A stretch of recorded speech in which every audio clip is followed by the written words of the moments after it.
My name is Patrick von Arx. I'm an attorney based in Zurich.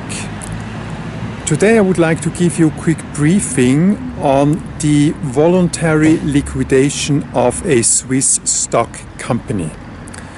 So I'm not talking about the liquidation within bankruptcy proceedings, rather I'm talking about the voluntary liquidation of a Swiss stock company.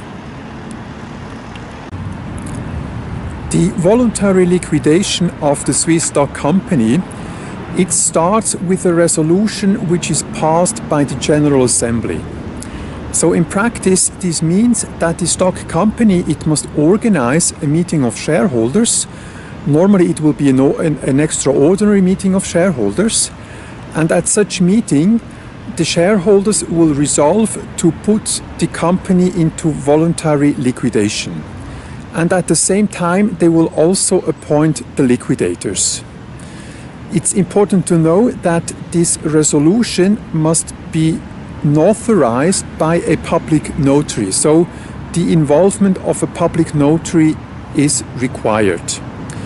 The public notary, he will issue a public deed which certifies that the company has decided to go into voluntary liquidation. After the meeting has been held, the liquidator, he will file the resolution with the commercial registry, and he will thereby inform the commercial registry that the company wants to be liquidated. The commercial registry will properly record this resolution, and it will change the corporate name by amending another word where it says in liquidation. So from the commercial registry, all the creditors and all other stakeholders, they can see that the company has decided to voluntarily liquidate its business.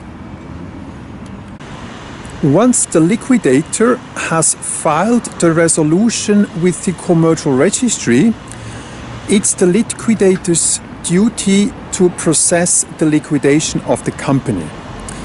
So processing of the liquidation basically means that he must liquidate all the assets and that he must honor all outstanding debt which the company might have. As a starting point, immediately after the resolution regarding the liquidation has been filed with the commercial registry, the liquidator, he will make a public call to the creditors to file their claims against the company, if any, which are outstanding.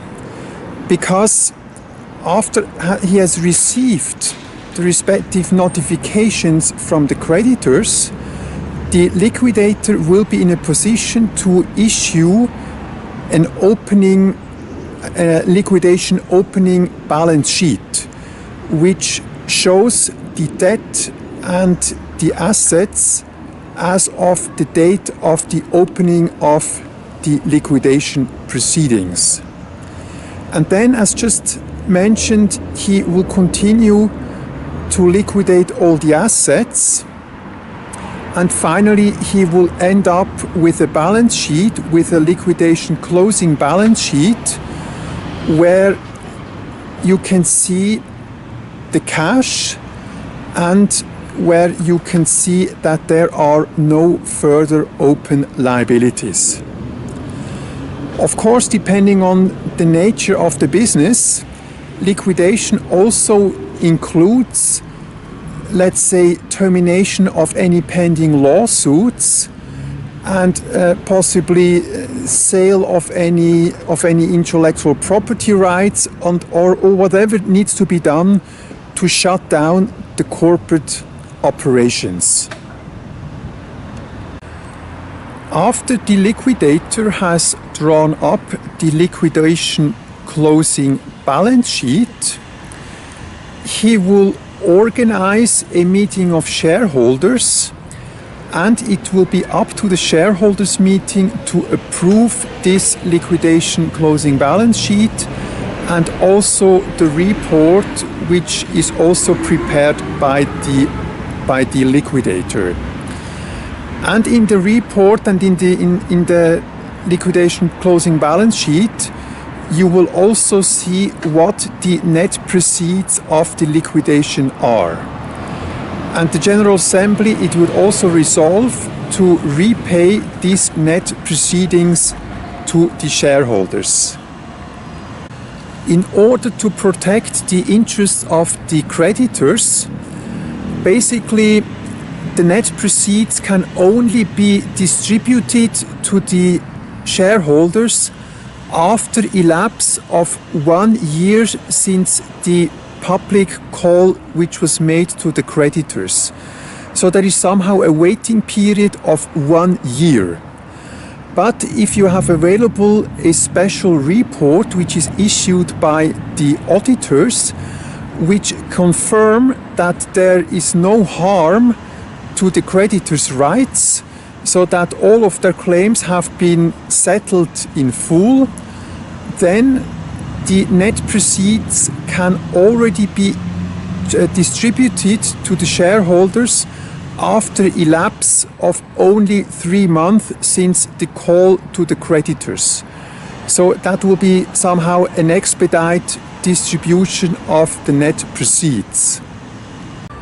After the company has distributed the net proceeds to the shareholders, the liquidator will inform the Swiss Commercial Registry that the voluntary liquidation has been successfully completed. The Commercial Registry will move to deregister the Swiss company after it has received the respective approval from the tax authority, confirming that the company has paid all its outstanding taxes. Whenever you deal with the liquidation of a Swiss stock company, you should also take into account the tax issues, because basically the distribution of the net proceeds are subject to Swiss withholding tax if they exceed the amount of the authorized share capital. In summary, the liquidation of a Swiss stock company, it can be a very straightforward matter, or it can be very complicated and a very lengthy process which might take several months or even several years. It all depends on the circumstances of the company. Because if the company has huge pending operations, if it is involved in, let's say, court proceedings, then it's really the job of the liquidators to liquidate the entire business and also to terminate the court proceedings. You can easily imagine that this might take several months or perhaps even several years. I hope this quick briefing has been helpful to you. See you next time. Goodbye.